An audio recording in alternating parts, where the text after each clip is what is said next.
Hello, and welcome to Self-Care is Sexy. My name is Chris, and I'll be your host. We're a podcast that's here to generate and share self-care ideas with each other. Last episode was all about the minimum baseline, and this is a really great life skill to develop in order to kind of help making taking care of yourself an easier priority, no matter what's going on. So if you really struggle with taking care of your basic needs, make sure to check out the app that I suggested, the Habit Tracker. You can find it at the App Store. Just look for the little pink box with the white check mark. I want to give you a preview of what to expect from today's show. Today I want to talk about boundaries, but I want to explore them a little bit differently than I have in the past. Now, if you're looking for great tips on how to set boundaries, check out the previous episode, number 55. But today, I want to talk about how to honor the boundaries that you've already put in place. So if you have a hard time keeping your boundaries in place, this is going to be a great show for you to listen to. And if you have absolutely no boundaries and are currently spending your days just people-pleasing and being a doormat, make sure to start with episode 55 and then come check this one out. We're going to get to all the boundary information here in just a moment, but first, a few quick housekeeping notes. Okay, today we're going to be talking about boundaries. And as I said earlier, if you don't currently have any kind of boundaries set up or you're dealing with a lot of people pleasing or codependency and you just feel like you're just rushing around all day doing all the things for everyone around you, but not taking care of yourself first, it's really a good idea to go back to that episode number 55 on how to set boundaries, because learning how to set boundaries before we start talking about how to secure them will really help. And if you're new to this show or self-care in general and your holidays have got you feeling completely overwhelmed, a few things I want you to keep in mind while you're listening through today's show. Number one, if you start to feel triggered or overwhelmed or anxious by all the information you're receiving, it's time to maybe take a break, dial it back, and just be in the quiet. So holidays can be very overstimulating. There can be a lot going on, a lot of noise, a lot of extra people coming in and out, and all of that can be really difficult. So if you're having a hard time centering and focusing on today's show and you find yourself getting anxious or worked up about all the things you're not doing and what you're not applying or not doing for self-care, if you start to get into that mode of thinking and those thoughts start coming up while you're listening to today's show, I'm really encouraging you to take the time, give yourself the permission, and go ahead and turn me off. Look, I want to encourage you. I want to give you the positive motivation to really make self-care a priority, but I'm not going to do it at the detriment of your own well-being. So please be very aware and mindful if you're starting to get anxious or feeling like overwhelmed with all the things you should be doing right now. So with that in mind, I want to talk about, first, I'm going to give a quick recap for those of you who have been listening to the show for a long time, and maybe you've already listened to the How to Set Boundaries episode, and you're just like, yeah, I'm pretty decent with the boundaries. I've got a few in place. Let's get to it. But I basically just want to run over my system for how to create setting boundaries. And this was developed over years and years of being a people pleaser, not having any boundaries whatsoever, and just taking small, tiny steps in each areas of my life to ensure that I was creating healthy boundaries for myself. And so how I did that was, number one, you got to start by identifying where a boundary needs to be made.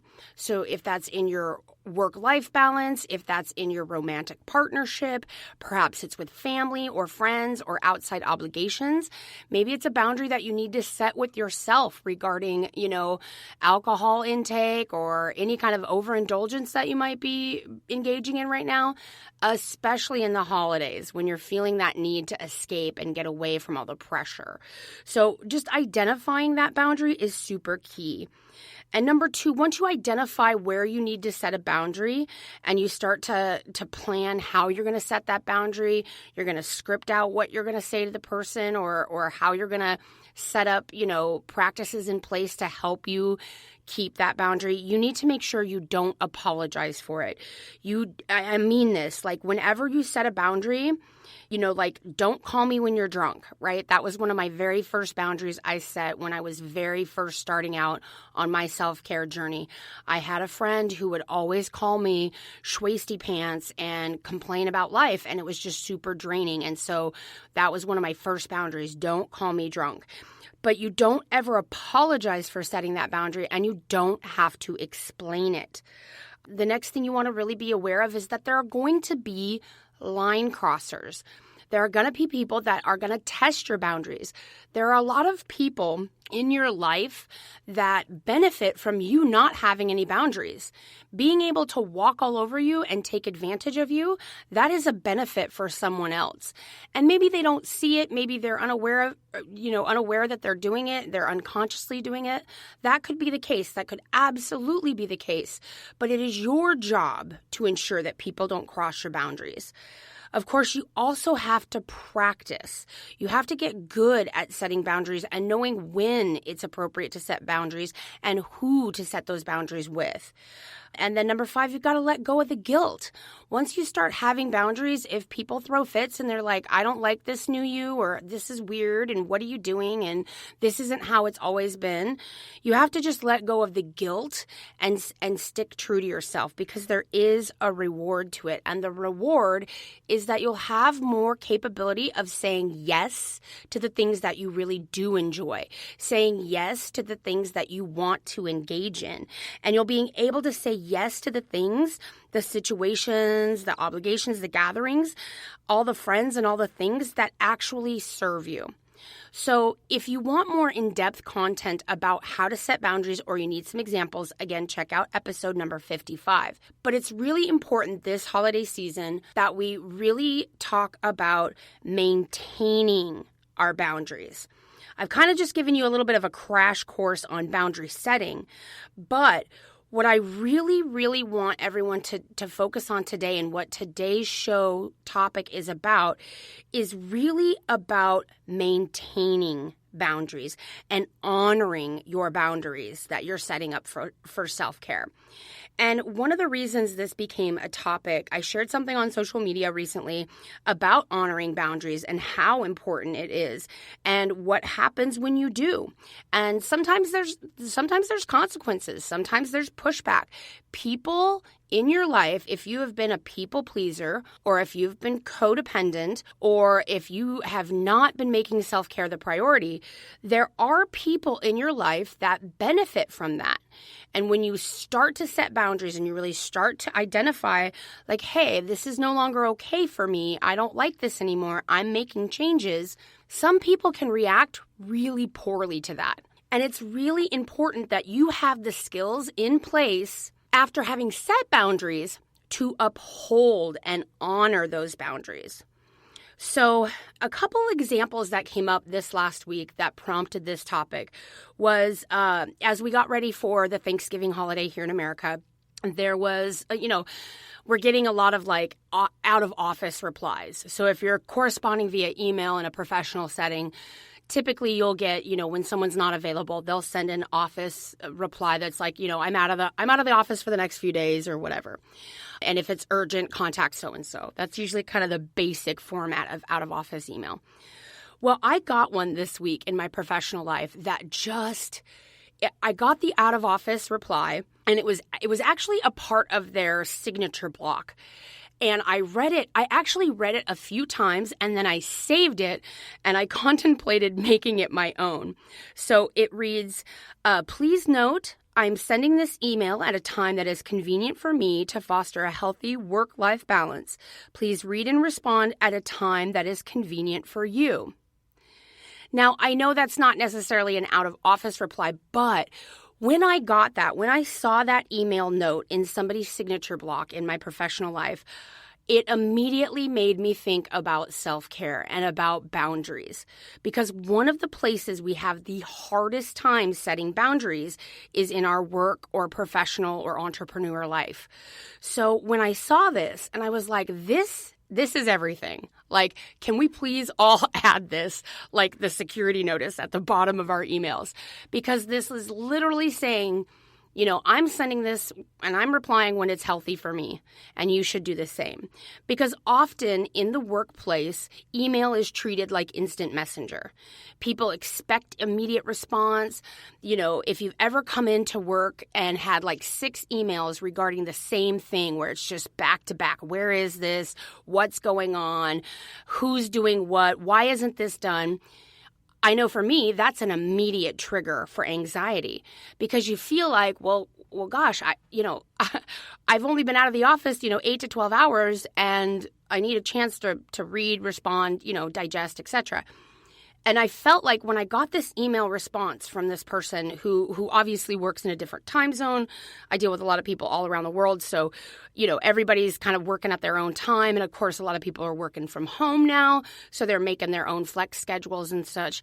But it just reminded me that we need to be able to be really solid about keeping our work-life balance in check and keeping that boundary and honoring that boundary. Even as we're working from home and having more flexible schedules and, maybe you're feeling a lot of the pressure and the stress of the Great Resignation, and there's less people in your office or in your job to help do the actual function of your job. And so there is a stress and a pressure to, scoot your boundaries a little bit more or gray that line. And so I want us to be thinking of that today. I'm going to go through some examples of how you can continue to honor those boundaries in your personal life as well as in your professional life. Another example of why this is so important, and something that came up this week, was Google's CEO gave a really great speech, and he gave it it was less than a minute speech, and his speech was really profound, and it had people at Google slack-jawed, godsmacked, whoa, minds blown, right? And I'm going to repeat his speech because it was just so incredible. So it goes like this. Imagine that life is a game of 5 balls that you manipulate in the air, trying not to fall. One of them is rubber and the rest are glass. The 5 balls are work, family, health, friends, soul. It will not be long before you realize that work is a rubber ball. Whenever you fail, you will jump again, while the other balls are all made of glass. If one of them fails, it will not return to its previous form. And that speech had such a profound effect. When it comes to, again, the examples are work, family, health, friends, and soul. And when it comes to those areas of your life, you absolutely must have boundaries around each of those areas of your life, because that's what makes up your experience. These experiences that you're having, whether it's in what you're pursuing for your own goals or whether it's what you're doing for a paycheck, these areas of your life all require that you have clear boundaries set in place in order for it to be a successful, healthy experience. If you do not set and maintain boundaries in these areas of your life, there are dire consequences. These consequences don't always seem super obvious. It's like a slow drip that leads to rust, that leads to the pipes breaking, that leads to catastrophe. So you don't always see the detriment that not having boundaries can cause. You don't actually see the consequences until it's perhaps too late. All right, so I've got 5 tips on how to honor your boundaries for self-care. Number 1, you have to remind yourself of the boundaries you've set.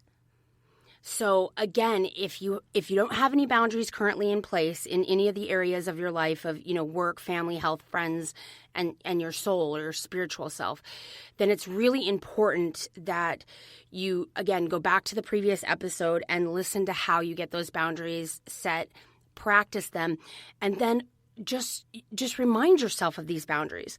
Like, as you're going into family obligations,